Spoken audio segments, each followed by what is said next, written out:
플레임, 제레미 바프와 도쿠. 2002년생 벨기에 출신인 그는 주로 우측에서 팀을 확장시키는 라이트 윙어인데요.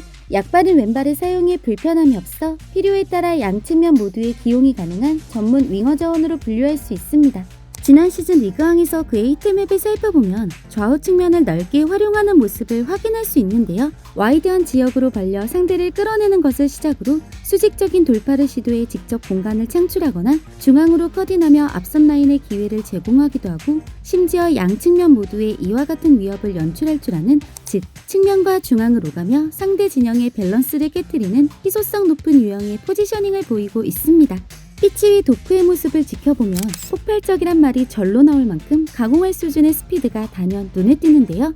민첩성, 전진성, 가속도, 그리고 저돌적인 정신력을 보유한 데다 간단한 스텝오버나 한두 번의 터치만으로 방향을 전환할 수 있어 꽤나 먼 거리의 운반과 침투를 즐기며 특별한 개인기 없이 돌파에 성공하는 정상급 수준의 페이스를 매 경기 확인할 수 있습니다. 또 수직적인 돌파로 공간을 창출할 뿐만 아니라 화려한 스킬을 구사하는 테크니컬 드리블러의 면모를 보이는데요. 기본적으로 순발력이 조합된 컨트롤에 자신감을 지녀 지난 시즌 유럽 상위 리그 통틀어 비니시우스와 메시에 이어 세 번째로 많은 드리블을 시도하기도 했고 21-22 시즌 90분당 드리블 성공 2.6개, 성공률 무려 69%. 지난 시즌 역시 3.3회로 66%의 높은 성공률을 찍어내며 시도와 효율 모두에 매우 효과적인 능력을 과시하고 있습니다. 이처럼 온더블 상황에 강점을 지닐 수 있었던 건 작지만 탄력 있는 신체의 밸런스가 힘을 보태기 때문인데요.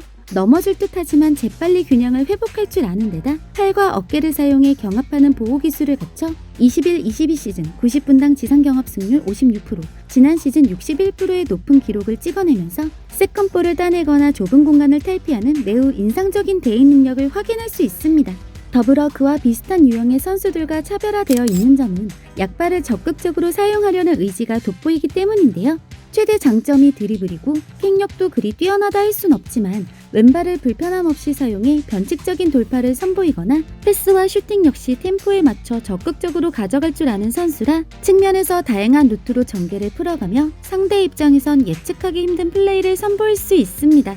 도쿠의 변칙적인 움직임은 상대 수비의 시선을 끌어내다 단 한 번의 패스로 찬스를 열어내는 뜻밖의 전달력으로 이어지는데요.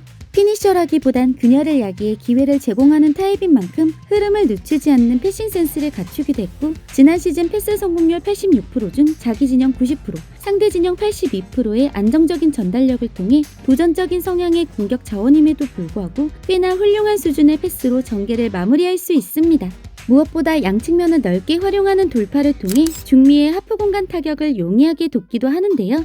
양발의 자유도를 기반으로 어느 쪽이든 상대를 끌어낼 수 있는 데다 자연스레 중원의 공간을 창출하기도 하고 엔드라인을 향해 달리며 컷백과 크로스가 가능한 선수라 90분당 356m라는 유럽 최고의 볼캐리 거리를 과시하면서 정상급 크랙만이 보이는 희귀성 높은 돌파력을 기대할 수 있습니다. 심지어 측면을 와이드하게 확장시킬 뿐만 아니라 인버티드 윙어 특유의 날카로운 커딩 역시 가능한데요. 무척 창의적인 수준의 패스워에 미치지 못하지만 우측에선 약발을 활용한 스루볼로 종종 뒷공간을 무너뜨리기도 하고 문전을 향하며 과감한 패스나 슈팅을 뿌려낼 수 있어 어느새 정형화된 맨시티의 측면 공략에 다양한 루트를 직접 설계할 수 있습니다. 그리고 도쿠의 특성 중 가장 높게 평가할 수 있는 건 적극적인 오프더볼로 소유에 대한 갈망을 보인다는 것인데요. 위치 선정이 효과적이다 하기엔 아직 미숙함이 보이지만 기본적으로 온더블 상황에 강점을 지닌 만큼 팀원에게 볼을 요구하고 요청하는 데 있어 적극적인 데다 파이널 서드에서 앞을 향해 나아가기 위한 움직임이 좋아 측면과 중앙을 폭넓게 움직이며 동료들의 패싱 옵션이 되어주는 지속성을 갖추고 있습니다. 즉, 측면으로 상대를 끌어내고 교란하며 수비 라인의 균열을 야기할 줄 아는 크랙이다 할 수가 있는데요. 다만 볼 소유 이후 동료보다 상대를 인지하는 데 능숙한 유형인 만큼 필연적으로 따르는 몇 가지 아쉬움도 눈에 띄는데 양발을 활용해 볼을 전달하는 것엔 강점이 있지만 킥력이 좋지 못해 뇌절성 크로스를 종종 시전하는 데다 탄력 있는 신체가 드리블에 활용되기는 하나 작은 신장으로 인해 공중볼에 대한 경쟁력은 떨어지는 편이기도 하고 돌파 능력을 과신한 나머지 때론 공을 너무 오래 소유하며 템포를 깎아먹기도 한다는 것입니다. 또 플레이의 효율성과 완성도가 떨어져 포인트를 생산하는 데 아직은 시간이 필요해 보이는 데다 저돌적인 스타일 탓에 벌써 3번의 햄스트링과 기타 장기 부상이 많아도 너무 많다는 것인데요.